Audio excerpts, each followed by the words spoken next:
사랑하는 성도여러분에게 하나님의 은혜와 능력과 축복이 함께하시길 간절히 주의 이름으로 축원합니다. 아멘. 우리 역사같이 인사 나누겠습니다. 반갑습니다. 감사합니다. 함께 예배할 때 주의 은혜와 놀라운 본능이 우리 모두의 심령 가운데 충만케 나타날 줄로 믿습니다. 아멘. 가슴에 손을 따라하겠습니다.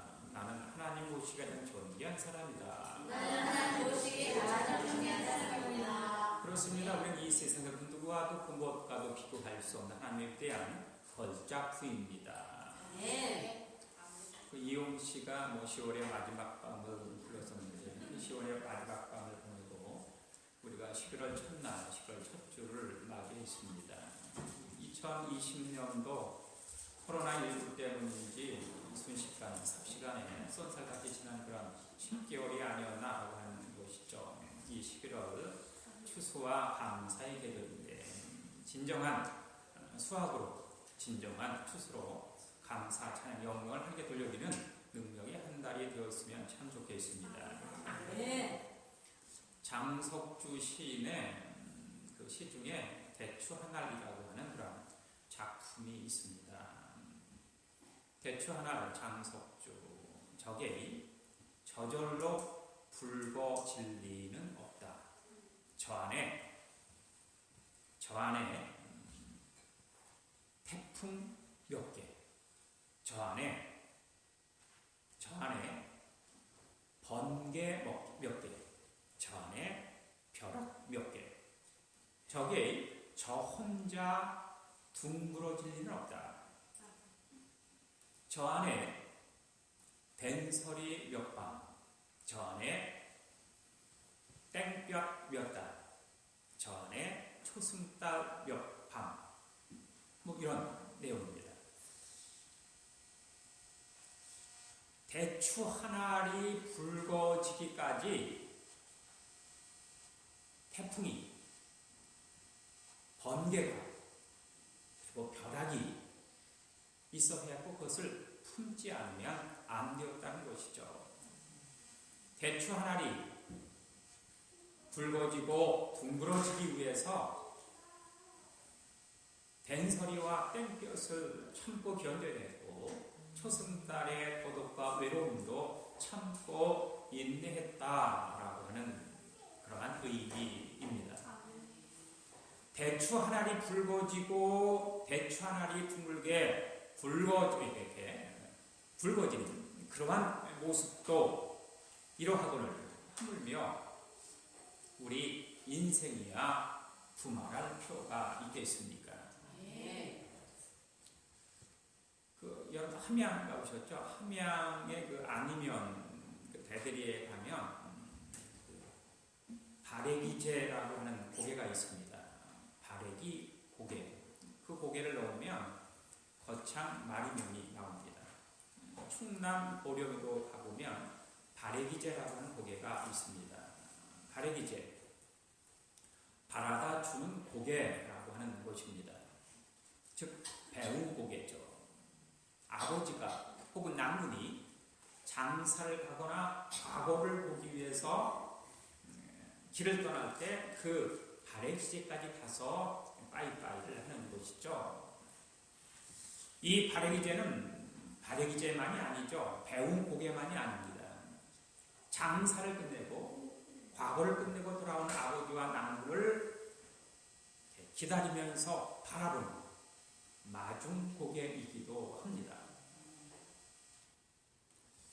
오늘 본문 말씀을 보면 하나님께서 아브라함의 이름을 부르고 계시죠. 아담의 이름을 부르고 계십니다. 이 아담이 하나님께서 이렇게 따먹지 말라고 하셨던 그 선악과를 따먹고 벌거벗은 것이 너무 수치스럽고 창피해서 나무 사이 그늘에 숨어 있었습니다. 그러자 하나님께서 이 아담을 부르시는 겁니다. 아담아, 네가 어디 있느냐? 이렇게 부르십니다. 네가 어디 있느냐? 이 말은 너는 지금 누구를 기다리고 있는 거니? 너를 창조하고 너에게 이 아름다운 에덴을 준 나를 기다리지 않고 너를 속이고 타락시킨 사단을 기다리고 있는 거니? 또한 아담아 너는 어디 있느냐라고 한 것, 너는 누구를 바라보고 있느냐? 너를 사랑하는, 그래서 너를 피조한 나를 바라봐야지. 왜 수치와 부끄러움을 바라보면서 그렇게 두려워하고 있느냐? 주님은 그렇게 묻고 계시는 겁니다. 그가 잘못 기다리고 잘못 바라봄으로 말미암아 애들을 상실하고 그런 고난과 역경과 아픔 가운데 그렇게 빠지게 된 것 아닙니까? 대추 한 알이 붉어지기 위해서도 태풍과 번개와 벼락을 품어야 했고, 대추 한 알이 굵게 둥그러지기 위해서도 된소리와 땡볕과 초승달을 그렇게 참고 인내해야 했는데, 우리 인생, 애들을 쫓겨난 우리 인생, 진정 우리의 그 모습이 고난과 역경을 참고 인내함으로 다시 한번 애들을 회복하는 놀라운 권능 능력 역사가 나타나야 하지 않을까요? 바로 우리 인생 여정은 잃어버린 애들을 회복하는 그 과정입니다. 그래서 인생에는 법칙이 있기 마련이죠. 오늘 이 시간은 그래서 우리가 인생의 법칙에 대해서, 세 가지 법칙에 대해서 살펴보면서 잃어버린 애들을 회복할 수 있는 능력이 우리에게 나타났으면 좋겠습니다.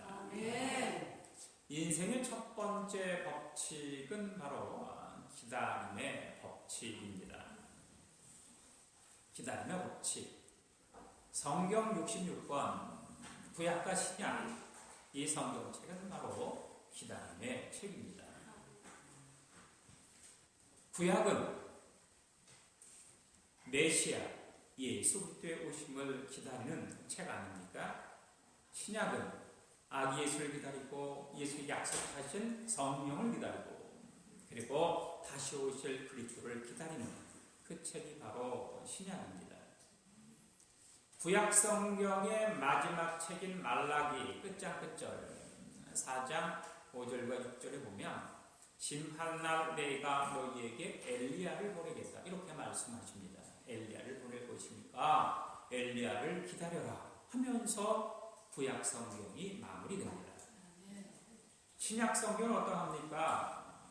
신약 성경의 마지막 책인 요한계시록 끝장끝절 22장 20절과 21절 마라나타 아멘 주 예수여 어서 오시옵소서 하면서 신약 성경이 마무리되고 있습니다. 성경은 바로 기다림의 책이다. 아브라함이 75세에 하나님 앞에 부름을 받습니다. 너로 큰 민족을 이루겠다. 그가 하나님의 약속을 받았는데 75세에 늦은 나이에 받았는데 10년이 지나도 전혀 기미가 보여지지를 않는 겁니다. 그래서 아브라함은 기다림에 지쳐 자신이 임의적으로 자신의 부인 사레의 몸종인 하가를 통해서 이스마엘을 낳게 되는데, 그런데 하나님께서 이스마엘은 아니다라고 말씀을 하시는 겁니다. 그리고 또다시 15년을 기다려야 했죠. 그렇게 토탈 25년, 그가 100세가 되었고 그의 아내 사레가 90세가 되었을 때 드디어 마침내 하나님의 약속의 씨인 이삭이 태어나는 것입니다. 그래서 우리가 이러한 말을 한 것 아닙니까? 기다리지 못하면 이스마엘, 기다리면 이삭, 이렇게 이야기를 하는 겁니다. 요셉의 경우는 어떠합니까? 요셉이 17살 때 꿈을 꿉니다. 하늘에 11개의 별, 해와 달이 자기에게 절하고 경배하는 꿈을 꿉니다. 11개의 곡식단이 자기의 곡식단에게 그렇게 경배하고 절하는 그러한 꿈을 그가 품게 됩니다. 그런데 그 꿈이 이루어지기까지 그럼 13년 동안의 모든 역경과 고난과 아픔을 견디고 참고 인내하지 않으면 안 되었던 것이죠. 죽임을 당할 뻔하였고 노예상에게 팔림을 당했고 노예 생활을 하다가 억울한 누명을 뒤집어쓰고 감옥에 갇히고 마는 겁니다. 감옥에서도 관리들에게 은혜를 베풀었는데 그 관리가 은혜를 새카맣게 다 잊어버리고 마는 그러한 모습을 우리가 볼 수 있지 않습니까? 그렇게 13년을 견디고 참고 인내한 후에 그가 드디어 애굽의 총리가 되어 애굽과 주변 나라를 다스립니다. 그렇게 7년, 풍년 동안 많은 곡식을 이렇게 저장을 하게 되어지고 다시 7년, 흉년을 당했을 때 2해가 지나서 2해의 어떤 흉년을 지나면서 드디어 연한 형제가 그리고 아버지와 엄마가 이 요셉에게 나와서 경배하고 절하는 꿈이 그렇게 성취가 되어지는 것입니다. 17살 때 꾼 꿈이 성취되기 위해서 무려 20년, 22년, 23년 정도가 걸렸다라고 하는 것을 우리가 여기서 잘 알 수가 있습니다. 모세의 경우 어머니 품속에서 그가 꿈을 꾸게 됩니다. 민족의 구원자가 되어야지 하고 꿈을 꿉니다. 그가 40이 됐을 때 이쯤이면 됐겠지 하면서 그가 분연히 일어섰지만 넘어질 수밖에 없었고 광야로 도망쳐서 그 광야 생활 40년 동안 역시 기다리고 참고 인내하지 않을 수 없었습니다. 그가 80이 되어 민족의 지도자가 되었고 다시 40년 동안 그 민족을 이끌고 그가 가나안을 향하여 그렇게 기다리고 또 참고 인내를 하는 겁니다. 성경이 바로 기다림의 책이다라고 하는 사실을 말씀드리고 있는 것이죠. 성경은 기다림의 책이다. 왜? 인생의 법칙이 바로 기다림의 법칙이기 때문이죠. 주님의 때를 기다리지 않으면 안 됩니다. 최후의 승리자가 되기 위해서 인내하고 참고 견디지 않으면 안 되는 것이기 때문이죠. 70년대 소리가 그 명목국장인가에서 실제로 있었던 일이라고 합니다. 그날 그 마지막 상영을 끝내고 극장 청소 내지는 마지막 그 정리를 하려고 하는데 따르릉 하면서 전화 한 통이 울립니다. 전화를 받아봤더니 아주 다급한 아주 긴장한 그런 여인의 목소리가 들려옵니다. 제가 낮에 그 극장 중앙 좌석 뒤쪽 3번째 줄에서 영화를 관람했는데 근데 혹시 그 의자 밑에 제 목걸이가 떨어진 것을 주운 일이 없냐고 그렇게 묻는 겁니다. 아무리 찾아봐도 목걸이가 없습니다. 극장에서 영화를 본 것밖에 없는데 아마 그곳에 떨어지지 않았을까요? 라면서 다급하게 그렇게 여인이 전화를 한 것입니다. 그래서 이 전화를 받은 지배인이 예 알겠습니다. 제가 가서 극장에 가서 한번 알아보겠습니다. 잠시 기다려 주십시오. 라고 하고 이렇게 극장으로 가서 그 여인이 이야기한 중앙 좌석 뒤에 3번째 줄에서 살펴보니까 진짜 목걸이가 있었습니다. 그래서 그 목걸이를 가지고 달려와서 여보세요 아주머니 목걸이가 있습니다 라고 말을 하려고 했습니다. 그런데 전화는 이미 끊겨져 있는 것이죠. 뚜뚜뚜. 그런데 그 당시 이렇게 발신자 전화번호가 뜬 것도 아니고 이게 통신망이 발전한 것도 아니기 때문에 다시 그 아주머니에게 연락할 방도가 없었다라고 하는 이야기죠. 그런데 그 목걸이가 바로 다이아몬드 목걸이였다라고 하는 것입니다. 잠시 참았으면 좋을 텐데 전화를 끊지 않고 기다렸으면 좋을 텐데 그 짧은 순간을 기다리기 때문에 그 여인은 값비싼 그 다이아몬드 목걸이를 찾지 못했던 것입니다. 기다리고 참고 인내했으면 좋았을 텐데요. 그 한 소년이 할아버지로부터 그 회중시계를 이렇게 물려받았습니다. 그래서 그 회중시계를 가지고 놀다가 아버지가 이렇게 운영하고 있는 정미소에 와서 정미소 안에서 이렇게 나름대로 놀다가 그만 이 회중시계를 그 정리소에 떨어뜨렸습니다. 등교 속에 떨어뜨렸습니다.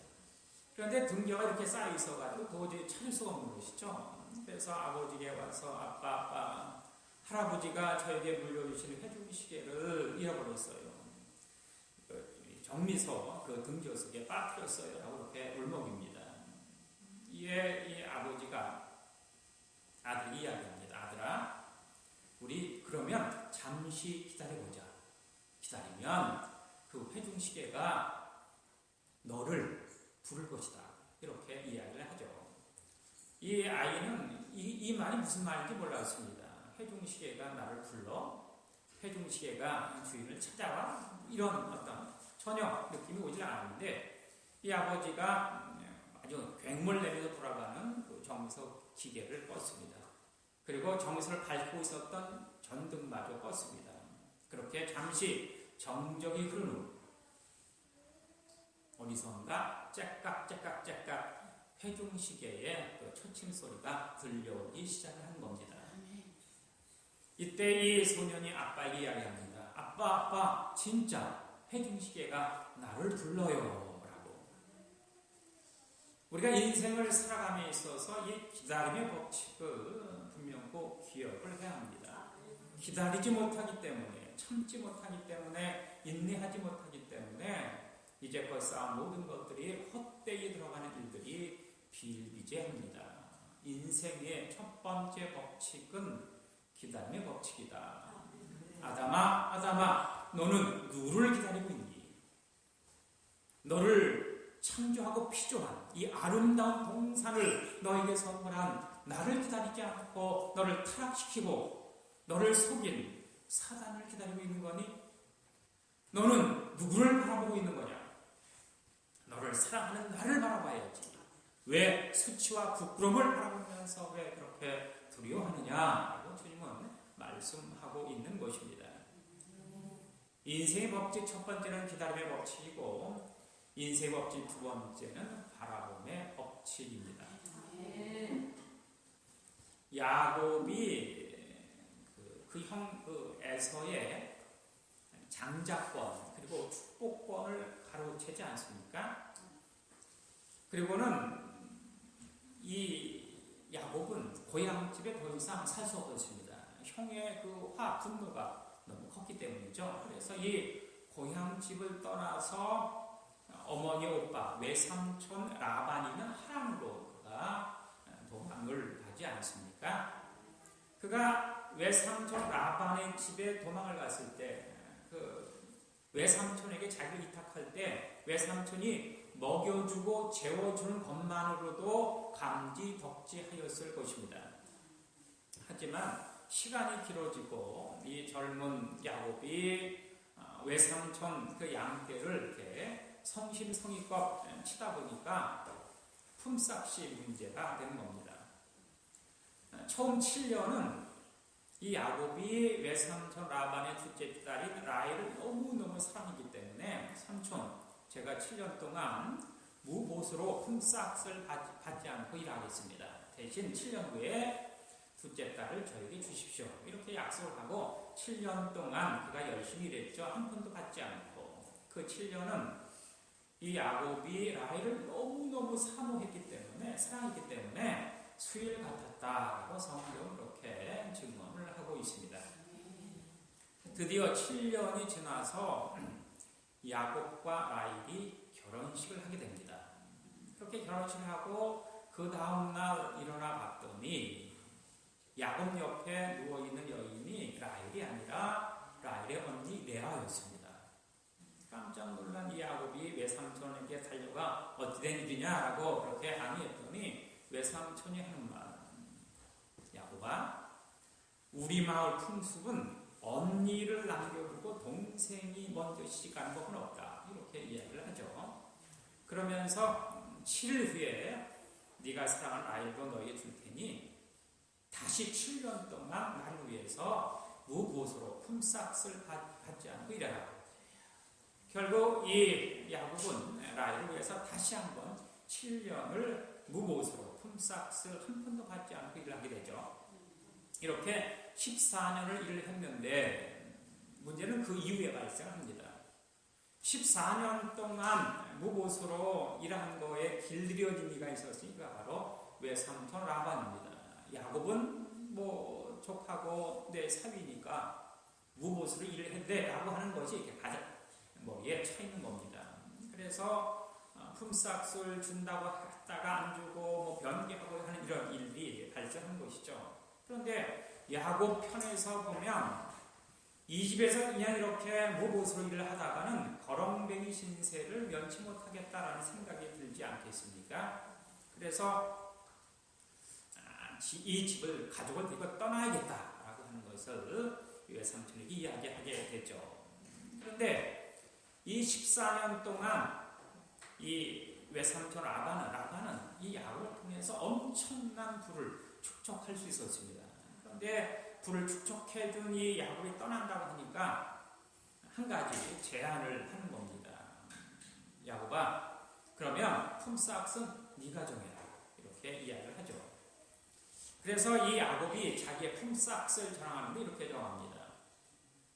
삼촌, 내 삼촌, 이제부터 양새끼가 태어날 때 그 양새끼 중에 태어난 양새끼 중에 아름지고 점이 있고 검은색 양새끼가 태어나면 그 양새끼가 제 품삯입니다. 그 양새끼를 저에게 주십시오. 이렇게 제안을 하는 것이죠. 이 이야기를 듣고 외삼촌은 쾌재를 불렀습니다. 저놈이 저거 아주 약삭빠른 줄 알았더니 아주 미련한 놈이구나. 왜냐하면 아롱지고 점이 있고 검은색 양은 열성이기 때문입니다. 우성이 아니라 열성이다. 그러니까 10마리 양새끼가 태어나면 한 마리 정도 태어날까 말까 하는 희귀종이다 라고 하는 것입니다. 결국 이렇게 외삼촌과 야곱 사이에 계약이 체결됐죠. 그러자 야곱이 행동에 옮기는데 이 야곱 버드나무, 살구나무, 신풍나무 가지를 꺾어서 껍질을 벗겨 신문을 냈습니다. 그 버드나무, 살구나무, 신풍나무 가지 껍질 벗긴 그 신문이 난 그 벗을 가지고 양떼들이 물을 마시오는 그 개천 그리고 물구유 앞에 이렇게 꽂아 놓는 겁니다. 그러다 보니까 양들이 물을 마실 때마다 이 버드나무, 살구나무, 신풍나무 가지, 껍질이 벗겨진 가지, 신문이를 보면서 그렇게 물을 마시고 또한 새끼도 갖게 되는 것인데, 그런데 이상했습니다. 그런 이후부터 양 새끼가 태어날 때마다 우성이었는데 양이 태어날 때마다 아롱지고 점이 있고 검은색 양이 태어나는 겁니다. 바라봄의 법칙이죠. 이것이 과학적으로 증명이 되느냐라고 하는 건 차후의 문제고 야곱의 바라봄의 법칙에 하나님께서 응답을 하셨던 것이죠. 그렇게 야곱이 6년 만에 엄청난 거부로 변하는 겁니다. 하나님께서 얼마나 축복해 주셨는지 이 야곱의 바라봄의 법칙의 결과가 이 야곱이 거렁뱅이였는데 6년 만에 엄청난 거부가 되었다고 성경은 이렇게 말씀하고 있는 것을 볼 수가 있습니다. 인생의 두 번째 법칙은 바로 바라봄의 법칙이다. 미국에서 한 골프 선수가 베트남전에 참전했습니다. 베트남전에 참전해서 그만 포로로 잡혀서 포로 수용소에 이렇게 수용이 되는 것인데, 그런데 이 사람이 골프 선수가 아닙니까? 여러분, 이게 포로 수용소에서 골프 연습을 할 수 있을까요? 없을까요? 1번 할 수 있다, 2번 할 수 없다. 몇 번? 포로 수용소에서 골프 연습 훈련을 한다는 것은 불가능한 일이죠. 그런데 그럼에도 불구하고 이 청년은 골프 연습을 했습니다. 어떻게 했냐면 생각으로, 상상으로, 이미지로 골프 그림은 이렇게 잡고 몸의 각도는 몇 도로 하고 눈의 시야는 멀리 둬야 해 하면서 시간이 날 때마다 그렇게 골프 연습 훈련에 매진하였습니다. 그리고 7년 지난 후에 그가 이렇게 프로에서 해방되어 골프 대회에 출전을 하게 되었는데 그는 전혀 연습한 적이 없습니다. 골프 수용소에서 상상으로 생각을 한 것밖에 없었는데 근데 그가 그 대회에서 1등을 했죠. 그의 생애 최고의 74타를 쳤다고 하는 겁니다. 여기에서 등장한 단어가 있었으니 그것이 바로 이미지 트레이닝이라고 하는 단어입니다. 그러면서 학자들은 이야기합니다. 실제적으로 훈련한 것이나 이미지로 트레이닝한 것이나 별반 차이가 없다. 이렇게 학자들이 통계를 가지고 제시를 하는 것입니다. 바라봄의 법칙의 능력입니다. 실제로 훈련하거나 상상으로 훈련하거나 간발의 차이다라고 하는 것을 학자들이 이렇게 이야기를 하고 있는 것입니다. 또 이러한 이야기도 있습니다. 미국 해군 함정에서 해군 제독을 모시고 열병식을 준비하고 있었는데 시간에 임박해서 도착한 이 해군 제독이 배에 오르다가 그만 실수로 해서 이 계급장, 별 4개짜리 계급장을 바다에 빠뜨리고 말았습니다. 열병식을 해야 하는데 계급장 없이 열병식을 할 수도 없는 노릇이기 때문에 서로 난처했던 것입니다. 그래서 어떻게 할까 고민하다가 한 사람이 혹시 모르니까 이 배 안에 병사들 중에 계급장을 가지고 있는 사람이 있을지 모르니까 병사가 있을지 모르니까 한번 우리가 방송을 해봅시다 라고 이야기를 하는 겁니다. 그래서 방송을 했습니다. 제군 여러분, 혹시 여러분 중에 별 4개짜리 제독의 계급장이 있는 병사는 지금 본부로 가져오십시오. 그러면 제독께서 푸짐한 상을 내릴 겁니다. 이렇게 방송을 했습니다. 물론 방송을 하면서도 병사들이 별 4개짜리 계급장을 가지고 있을 리가 없지 않습니까? 기대는 하지 않고 그냥 할 수 없어서 마지막 수단으로 이렇게 방송을 하였을 뿐인데 방송을 하자마자 급하게 소위 하나가 헐레벌떡 뛰어오는 겁니다. 그러면서 별 4개짜리 계급장을 이렇게 내놓는 것이죠. 너무너무 신기해서 소위 주제에 이놈아 소위 주제에 너는 왜 별 4개짜리 계급장을 갖고 있니? 라고 이렇게 제독이 글을 뿌리면서 이렇게 노려보면서 이렇게 물었습니다. 그러자 이 소위가 이렇게 대답을 합니다. 제가 얼마 전에 소위 인간을 받을 때 제 애인이 저에게 준 선물입니다. 당신도 별 4개짜리 대장이 되고 제독이 되라고 저에게 선물로 준 겁니다. 제가 그때부터 그것을 가슴에 품고 바라보면서 이 계급장, 별 4개짜리 계급장을 바라보면서 나도 대장이 돼야지, 제독이 돼야지 이렇게 기도하고 있었습니다. 라고 하는 것이었습니다. 이 소리가 바로 패트릭 윌리엄 니미츠라고 하는 제독입니다. 미국 해군 그 역사의 가장 유명한 제독이거든요. 이 사람 이름으로 그 항공모함 이름이 명명되고 이 사람은 별 4개가 아니라 별 5개 원수까지 돼서 미군 그 해군사의 가장 혁혁한 공도를 남긴 사람으로 칭송받고 있습니다. 패트릭 윌리엄 니미츠. 바라봄의 법칙이라고 하는 것이죠.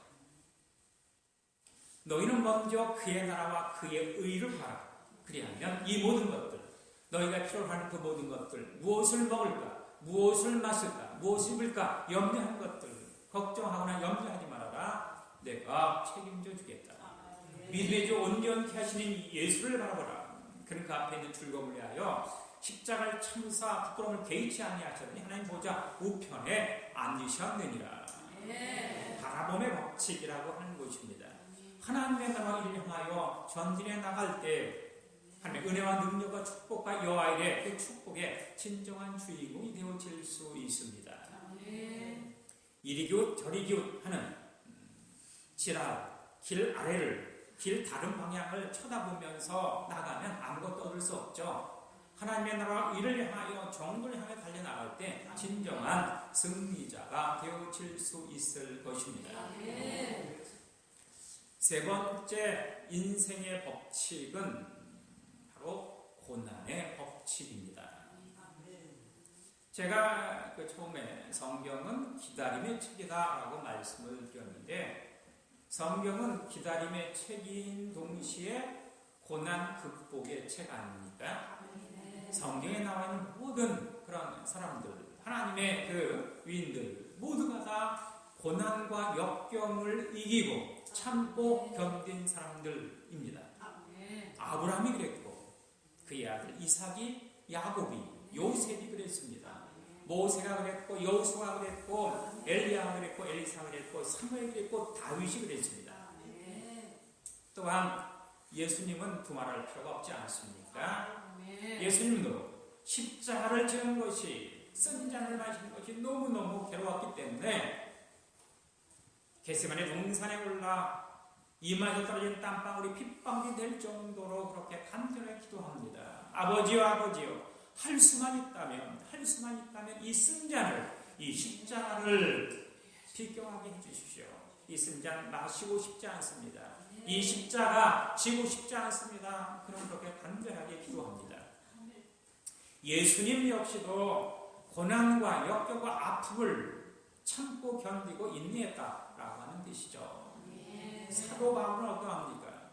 그의 생 전체가 고난과 역경, 아픔이었고 결국 그는 참수를 다하고 맙니다. 성경책에 나오는 모든 인물들이 다 고난을 극복한 인물들이었다. 그래서 고난은 축복을 싼 포장이다. 고난은 축복을 포장한 포장지다. 고난이라고 하는 것은 축복의 위장이다. 이렇게 성경에게 강조하고 또 강조하고 있는 것입니다.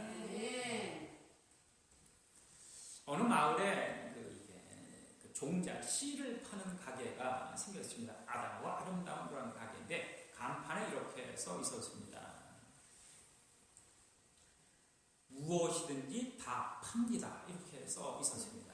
무엇이든지 다 파는 가게. 이 가게 옆을 지나가는 한 청년이 그 간판을 보면서 무엇이든지 다 팔아? 그래서 그 가게에 들어가서 주인 양반, 이 가게에서 제가 무엇이든지 다 살 수 있습니까? 라고 물었습니다. 그러니까 그 주인이 이야기하기를 무엇이든지 다 파니까 손님은 당연히 살 수 있죠. 이렇게 대답을 했습니다. 그래서 이 청년이 그러면 사랑과 소망과 믿음의 열매를 주십시오. 그러니까 이 주인이 하는 말, 손님 뭔가 착각하시나 본데 여기는 분명히 씨앗 가게, 종자 가게입니다. 열매는 팔지 않습니다. 이렇게 대답을 했다는 것입니다. 어찌 뿌리지 않고 심지 않고 열매를 수확하고 추수할 수 있겠습니까? 한 알의 대추가 굵어지기 위해서도 태풍과 번개와 벼락을 풍화했고, 이 대추 한 알이 둥글게 굵어지기 위해서 된소리와 땡볕과 초승달의 그 어떤 모든 것들을 참고 이겨야 했는데 말입니다. 우리 인생의 여정을 우리가 살아감에 있어서 아담이 잃어버린 그 에덴을 회복함에 있어서 우리 분명히 기억을 해야 합니다. 세 가지를 기억해야죠.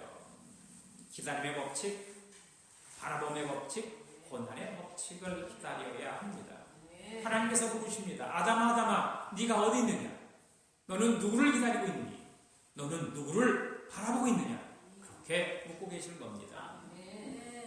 네가 잘못 기다렸고 잘못 바라봄으로 고난과 역경을 당하는데 너는 눈을 들어 다시 나를 바라봐라. 나를 기다려라. 그렇게 주님께서 말씀하여 주시고 있는 것입니다. 우리가 2020년도 11월달 추수와 감사의 달을 맞이했는데 이 추수와 감사의 달 너무나 빠르게 삽시간에 지난 한 해였기 때문에 아무것도 없는데요. 추수한 것이 없는데요. 너무너무 낭비하고 소비한 그런 시간들이었는데요. 라고 이야기하고도 싶겠지만 그럼에도 불구하고 우리는 뭔가 수확하고 추수하고 열매가 맺혔을 것입니다. 그래서 김현승 시인은 이렇게 가을을 노래하고 있습니다. 가을엔 기도하게 하소서. 낙엽 지는 때를 기다려 내게 주신 겸한 목으로 나를 나를 채워 주옵소서. 가을에는 사랑하게 하여 주옵소서. 오직 한 사람을 택하여 사랑하게 하여 주옵소서. 가장 윤택한 열매를 위하여 이 비옥한 시간을 가꾸게 하여 주옵소서. 가을에는 홀로 있게 하소서. 내 영혼과 부비치는 파도와 백합의 골짜기지랑 마른 나무 가지에 달하는 까마귀처럼 우리 준 인생의 여정을 살아가면서 내 영혼과 부비치는 바다와 백합의 골짜기를 지나 진정코 주님을 기다리고 주님을 바라보고 애들 향하여 그렇게 나아감으로 말미암아 진정한 은혜와 능력과 축복, 풍성한 결실과 추수의 주인공이 되어주시기를 간절히 주의 이름으로 축원합니다. 기도하시겠습니다. 주님 감사합니다. 우리 사람 모든 진정의 가족을 기억하시고 우리의 인생의 여정 때로 고난과 고통과 아픔이 있다고 하더라도 이것이 진정한 축복과 은혜와 능력의 포장지임을 기억하면서 기다리고 바라보고 고난을 극복하는 그러한 모습으로 말미암아 진정한 승리자, 진정한 수학자, 출사로 주님께서 역사하여 주옵소서. 예수님 이름으로 기도합니다. 아멘. 우리 찬송가 213장 들으면서 우리 봉헌하시겠습니다.